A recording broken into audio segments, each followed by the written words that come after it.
नमस्कार.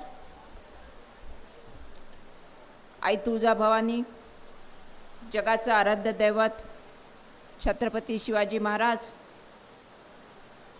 राष्ट्रमाता जिजाऊ माँसाहेब, राजमाता अहिल्यादेवी होळकर, क्रांतिज्योती सावित्रीबाई फुले,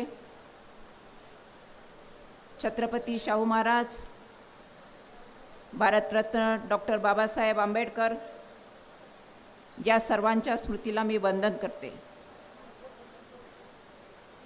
आज मेटे साहेबांच्या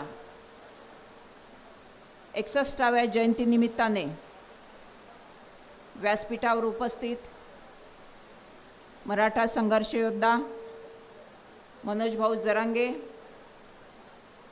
या कार्यक्रमास आवर्जून उपस्थित असणाऱ्या मराठवाडा गौरव पुरस्कार प्राप्त अभिनेत्री प्रतीक्षाजी लोणकर, व्यासपीठावरील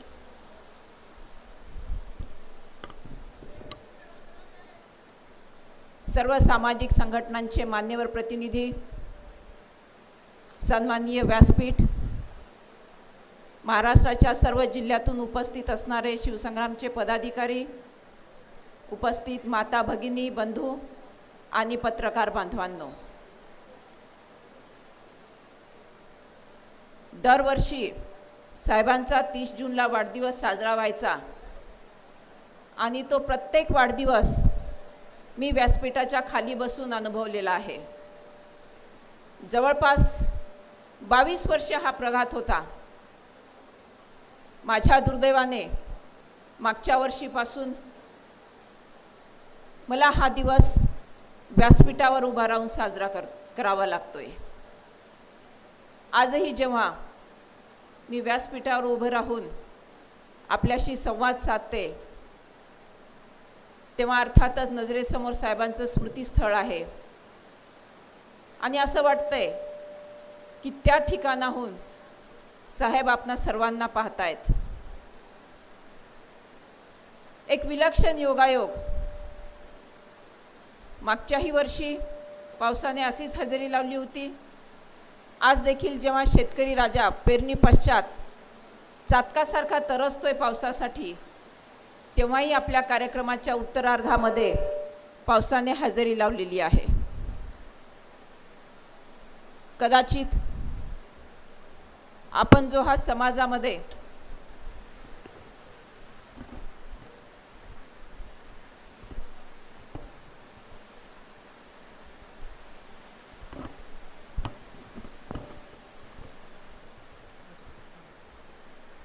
चांगुलपणा पेरलेला आहे त्याचं हे फलित असावं. या व्यासपीठावर उभं राहिल्यानंतर मन अर्थातच भूतकाळात जातं आणि मग अनेक घटनांचा मागोवा घेतल्याशिवाय राहवतही नाही. ज्या शिवसंग्रामची ओळख साहेबांनी महाराष्ट्र राज्याला करून दिली, त्या शिवसंग्रामची स्थापना साहेबांनी 2000 मध्ये एका विशिष्ट प्रश्नासाठी केली होती. या संघटनेच्या स्थापनेनंतर विविध सामाजिक मुद्द्यांचा, वेळप्रसंगी राजकीय मुद्द्यांचा परामर्श घेत त्यांनी आपली वाटचाल चालू ठेवली. एका सामान्य शेतमजुराचं पोर ते विधान परिषद सदस्य, हा त्यांचा प्रवास निश्चितच थक्क करून सोडणारा होता. जेव्हा मी होता असं म्हणते तेव्हा मनाला लाखो इंगळ्या डसल्यागत वेदना होतात. इथे उपस्थित प्रत्येक माझी भगिनी माझ्याशी सहमत होईल की कुठल्याही पत्नीसाठी हा निश्चितच आनंदाचा क्षण नसतो आपल्या पतीविषयी भूतकाळात जाऊन बोलणं. परंतु साहेबांनी निर्माण करून ठेवलेलं हे संचित आपल्याला वाया जाऊ द्यायचं नाही, ही तमाम शिवसंग्राम सैनिकांची भावना होती आणि त्यांच्या आग्रहाखातर त्यांच्या सहकार्याने आजतागायत हे शिवधनुष्य पेलण्याचा प्रयत्न केलेला आहे. कैलासवासी अण्णासाहेब पाटील यांच्या विचारांनी प्रेरित होऊन साहेबांनी मराठा समाजाच्या प्रश्नावर काम करण्यास सुरुवात केली. महाराष्ट्रातील अनेक जिल्ह्यांमध्ये इथे बसलेले अनेक जण याचे साक्षीदार आहेत. मला वाटतं रमेश भाऊ, आपण या लढ्यामध्ये कायम साहेबांसोबत होता. पाटील सरांनी साहेबांची वाटचाल जवळून अनुभवलेली आहे. समाजाच्या प्रश्नावर लढत असताना कुठेही मी माझ्या जातीसाठी लढतो आहे याचा कमीपणा किंवा न्यूनगंड न बाळगता छाती ठोकपणे होय मी माझ्या समाजासाठी काम करतो असं म्हणणारे मला वाटतं हे एकमेव आमदार होते. समाजासाठी लढत असताना स्वतःला केवळ समाजापुरतं सीमित न ठेवता समाजातील दीनदुबळा, वंचित, उपेक्षित घटक आपल्या कार्याचा त्यांनी केंद्रबिंदू मानला होता. आणि त्यामुळेच प्रदीर्घ काळ विधान परिषदेवरती प्रतिनिधित्व करण्याचा मला वाटतं साहेब विक्रम करू शकले. साहेबांची ही वाटचाल मी यासाठी आपल्यापुढे मांडते आहे की आज आपण जेव्हा अनेक बेरोजगार युवक आपल्या ध्येयासाठी धडपडताना पाहतो तेव्हा आपले नशीब आजमावण्यासाठी मुंबईत गेलेला एखादा मुलगा विधान परिषद सदस्य होऊ शकतो हा दुर्दम्य आशावाद देखील या पिढीला प्रेरणा देणारा निर्माण ठरू शकतो. साहेबांनी जाणीवपूर्वक ज्या भूमिका घेतल्या त्या भूमिकेमध्ये कधीही स्वहितासाठी तडजोड केली नाही. गेली अनेक वर्ष सातत्याने काम करत असताना वेगवेगळ्या भूमिका मांडत असताना प्रसंगी शासनाला धारेवर धरत असताना आपण नेहमी अनुभवलेलं आहे की समाज हितच हे त्यांच्या नजरेसमोर होतं. स्वतःच्या शेवटच्या श्वासापर्यंत समाजासाठी कार्यरत होते. त्यांच्या दुर्दैवी अंतानंतर जेव्हा मी आत्मपरीक्षण करतो तेव्हा हे लक्षात येतं की साहेबांचे विचार साहेबांनी तुम्हा सगळ्यांमध्ये रुजवलेले आहेत, ठसवलेले आहेत. आणि याचाच परिपाक म्हणून साहेबांची यावर्षीची जयंती कृतज्ञता सप्ताह आयोजित करून साजरी करावी असा मानस काही सामाजिक संघटनांच्या धुरीणांनी मांडला. साहेबांची दरवर्षीची वाढदिवसाची जी संकल्पना असायची ती विविध समाजोपयोगी कार्यक्रमांनी साजरी व्हायची. एकही साहेबांचा वाढदिवस असा झाला नाही महाराष्ट्रातल्या कोणत्याही जिल्ह्यामध्ये की ज्यामध्ये समाजाच्या हिताचे उपक्रम घेतले गेले नाहीत. त्यामुळे याही वर्षीचा कृतज्ञता सप्ताह विविध सामाजिक उपक्रमानेच साजरा केला गेला. थोडंसं मागे जाऊन मी आपल्याला हे सांगेल की या कृतज्ञता सप्ताहामध्ये आत्महत्या केलेल्या एका बांधवाच्या मुलाचं शैक्षणिक पुनर्वसन आम्ही करू शकलो. ती प्रेरणा आम्हाला मेटे साहेबांनीच दिलेली आहे. काही वर्षापूर्वी पुण्यासारख्या ठिकाणी स्पर्धा परीक्षांची तयारी करणाऱ्या मुलांनी जेव्हा साहेबांपुढे हा प्रश्न मांडला की साहेब दर रविवारी आमच्या खानावळीला सुट्टी असते आणि बाहेर जेवणं आम्हाला परवडत नाही, तेव्हा साहेबांनी शिवसंग्रामच्या वतीने या विद्यार्थ्यांसाठी निशुल्क जेवणाची सुरुवातीला सोय केली. कालांतराने त्यातील काही बाबी निदर्शनास आल्यानंतर नाममात्र दराने म्हणजे फक्त 10 रुपये घेऊन या भोजनाची व्यवस्था केली. त्याचबरोबर स्पर्धा परीक्षेची तयारी कशी करावी याकरिता काही निष्णात व्यक्तींचं निशुल्क मार्गदर्शनही तिथं केलं जायचं. मी स्वतः एक अधिकारी म्हणून देखील त्या मार्गदर्शन सत्राला उपस्थित राहिलेली आहे. साहेबांचे हेच विचार आम्हाला आस्थागायत काम करण्यासाठी, कार्यरत राहण्यासाठी प्रवृत्त करतात. आणि मी खरं तर शिवसंग्रामच्या प्रत्येक मावळ्यांचं या कृतज्ञता सप्ताहाच्या निमित्ताने आभारही मानू इच्छिते की साहेबांच्या पश्चात साहेबांनी पेरलेला, रुजवलेला विचार घेऊन एक दुर्दम्य आशावाद आपण मनात घेऊन आजपर्यंत काम करत आहात. आपल्याला सगळ्यांना पुढे जायचं आहे, एक चांगला विचार समाजामध्ये रुजवायचा आहे आणि हे विचार रुजवण्याची एक प्रतिकात्मक संकल्पना म्हणून आपण याही वर्षी या कृतज्ञता सप्ताहामध्ये वृक्ष लागवडीची मोहीम हाती घेतली होती.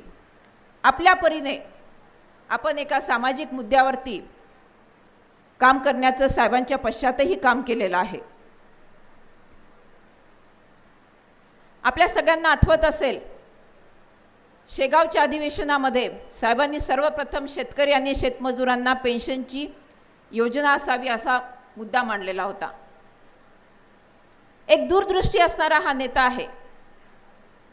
साहेबांनी काही वर्षापूर्वी मांडलेला शेतकरी शेतमजुरांच्या पेन्शनचा मुद्दा मागील पंचवार्षिक योजनेमध्ये केंद्र शासनाच्या माध्यमातून आणि काही वर्षापूर्वी राज्य शासनाच्या माध्यमातून आपण तो पूर्णत्वास जाताना पाहतोय. त्यामुळे समस्येची अचूक जाण असणारा हा जो नेता होता, त्यांच्या जाण्याने आमच्या कुटुंबाची तर अपरिमित हानी झालेलीच आहे. आमचं दुःख तर शब्दातीत आहे, परंतु समाजातील प्रत्येक घटकाला जेव्हा आपण पोरके झालो आहोत ही भावना मनात येते, तेव्हा साहेबांचं निसंशय मोठेपण मनामध्ये ठसतं. साहेबांच्या पश्चात काही निवडक अपवाद जर सोडले तर शिवसंग्रामचा प्रत्येक मावळा आज अजूनही आपल्या भूमिकेवरती ठाम आहे. आणि या मावळ्यांना मी आता सांगणार आहे की साहेबांनी त्यांच्या संघर्षाचा वसा अलगदपणे आपल्या पदरात टाकलेला आहे. संघर्ष साहेबांनाही चुकला नाही, आपल्याला तर त्यापेक्षा कैक पटीने संघर्ष करावा लागणार आहे. परंतु ना उमेद न होता साहेबांचं प्रत्येक स्वप्न साकार करण्यासाठी आपण कटिबद्ध होऊया.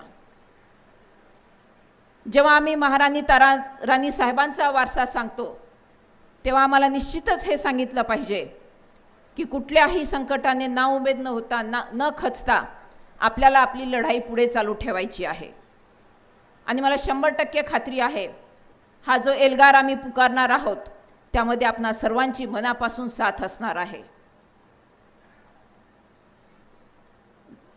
गेले 2 वर्षाचा काळ अतिशय कसोटीचा असतानाही आम्हाला कार्यरत राहण्यासाठी आपण प्रेरणा दिलेली आहे आणि या प्रेरणेच्या आधारेच आम्ही पुढे जाण्याचा संकल्प देखील या निमित्ताने करतोय. साहेबांनी तहहयात मराठा आरक्षण आणि छत्रपती शिवाजी महाराजांचं अरबी समुद्रात आंतरराष्ट्रीय दर्जाचं स्मारक व्हावं या 2 गोष्टींचा पाठपुरावा केला. प्रसंगी त्यासाठी स्वतःच्या प्राणाचं मोलही मोजलं. साहेबांच्या मागणीला काही अंशाने मनोज भाऊंच्या आंदोलनातनं एक चांगलं रूप येताना, चांगलं फळ येताना आपण पाहिलेलं आहे.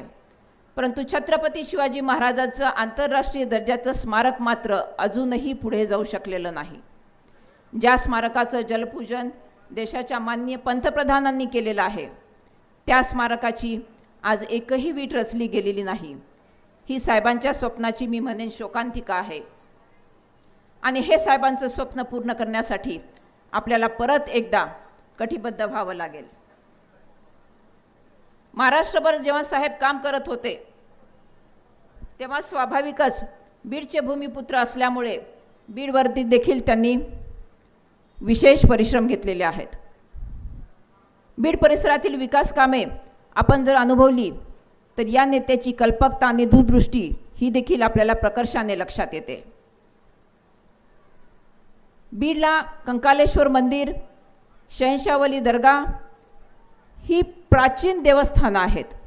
या देवस्थानांच्या विकासासाठी आज तागायत एकाही लोकप्रतिनिधींनी प्रयत्न केला नव्हता. साहेबांनी प्रयत्न केला, परंतु दुर्दैवाने त्यांच्या हयातीत तो निधी प्राप्त होऊ शकला नाही. साहेबांच्या पश्चात तो निधी प्राप्त झाला आणि आज त्यातली काही कामं पूर्णत्वास जाताना आपल्याला दिसतात. जेव्हा अशा ह्या लोकोत्तर नेत्याची आपण कामाची जंत्री पाहतो तेव्हा लक्षात येतं की आपल्याला थांबूनही चालणार नाही. उद्दिष्टाप्रती जात असताना पुन्हा एकदा आपल्याला प्रस्थापितांविरुद्ध संघर्ष करायचा आहे आणि तो संघर्ष अटळ असणार आहे. ही खूणगाठही आपल्याला मनाशी बांधायची आहे. साहेबांनी कायम विस्थापितांना संधी देण्याचं काम केलेलं आहे. जातीपातीच्या पलीकडे जाऊन, मला वाटतं माझ्या अगोदर कुणीतरी मनोगतामध्ये हा मुद्दा मांडला होता, बहुतेक उषाताईंनी मांडला हा मुद्दा. जातीपातीचा मुद्दा साहेबांना कधीच भेडसावणारा नव्हता. आणि म्हणूनच मला वाटतं आमच्याकडे एखादा राजू चव्हाण असतो, एखादी मनीषा कोकाटे पंचायत समितीची सभापती बनते, एखादा कुंदन गायकवाड असतो, एखादा प्रशांत डोरले असतो. हे कशाचं द्योतक आहे? तर साहेबांच्या सर्वसमावेशक दृष्टीचं द्योतक आहे. आणि साहेबांच्या पश्चात अगदी अल्पावधीमध्ये ग्रामपंचायतीच्या निवडणुका लागल्या. पहिला टप्पा, दुसरा टप्पा, अतिशय उल्लेखनीय यश शिवसंग्रामने मिळवलं. त्याच्यानंतर आलेल्या कृषी उत्पन्न बाजार समितीच्या निवडणुका असतील, मजूर फेडरेशनची निवडणूक असेल किंवा जिल्हा खरेदी विक्री संघाची निवडणूक असेल, या राजकीय पटलावर देखील शिवसंग्रामने प्रतिनिधित्व करण्यात यश मिळवलं. ही मला वाटतं तुम्ही सर्वांनी साहेबांना वाहिलेली एक अनोखी श्रद्धांजली आहे. आणि त्यामुळे माझं तुमच्या सगळ्यांकडे एक हक्काचं मागणं आहे की साहेबांची उरलेली स्वप्न पूर्ण करण्यासाठी आपण सगळे पुन्हा एकदा कटिबद्ध होऊया आणि साहेबांच्या विचाराचा वारसा कायम जोपासूयात.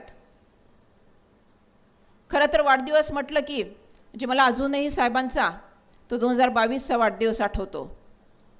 अनेक मान्यवरांची त्याच्यामध्ये भाषणं झाली होती आणि त्यामध्ये मुद्दा आला होता वाढदिवसाला देण्याच्या गिफ्टचा आणि रिटर्न गिफ्टचा. साहेब, आजही आपला वाढदिवस आहे आणि आपण आस लावून बसला आहात गिफ्टकडे. आम्ही निश्चितच आपल्याला गिफ्ट देणार आहोत आणि रिटर्न गिफ्टही देणार आहोत. फक्त आपण निश्चिंत राहा. आमचे कृपाशीर्वाद आमच्यासोबत असू देत.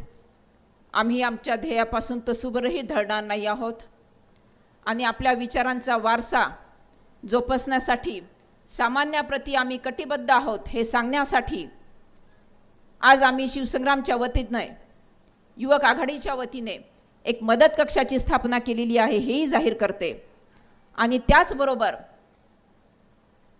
मी जो उल्लेख केला की साहेबांच्या पश्चात साहेबांचा एकही मावळा विचलित न होता आजपर्यंत कार्यरत आहे, तो यासाठी की साहेबांनी या सगळ्यांवर, ते जरी पिता होते तरी मातेच्या सहृदय वात्सल्याने एक पांघरून घातलेलं होतं. आणि हाच मायेचा बंध जोपासण्यासाठी आम्ही महाराष्ट्रभरातील आमच्या पदाधिकाऱ्यांनी, कार्यकर्त्यांचा प्रत्येकी 5 लाख रुपयांचा अपघात विमा शिवसंग्रामच्या वतीने उतरवलेला आहे. आणि आज हे मातृत्व कवच बहाल करताना साहेब, मला आपला खूप अभिमान वाटतोय. आणि आपण जी ताकद आम्हाला दिली आहे त्याचं ऋण देखील न विसरता येण्यासारखं आहे. आपणा सगळ्यांच्या ऋणामध्ये राहणं आम्ही पसंत करू आणि आमच्या मार्गावरून अविरत चालण्याचं आपल्याला एक अभिवचनही या प्रसंगी देतो. आज या प्रसंगी आपण उपस्थित राहिलात. सर्व मान्यवरांचं, उपस्थितांचं शिवसंग्रामच्या वतीने मी मनपूर्वक आभार मानते. आणि सरते शेवटी एकच सांगते की आपल्या ध्येयाप्रत जात असताना जो येईल तो सोबत, जो येणार नाही त्याच्याशिवाय, हे ध्येय वाक्य घेऊन पुढे जाऊया बांधवांनो. जय हिंद, जय महाराष्ट्र. धन्यवाद ताई. आपण बोलत असताना उल्लेख केला स्वर्गीय लोकनेते विनायकरावजी मेटे साहेब यांचा वसा आणि वारसा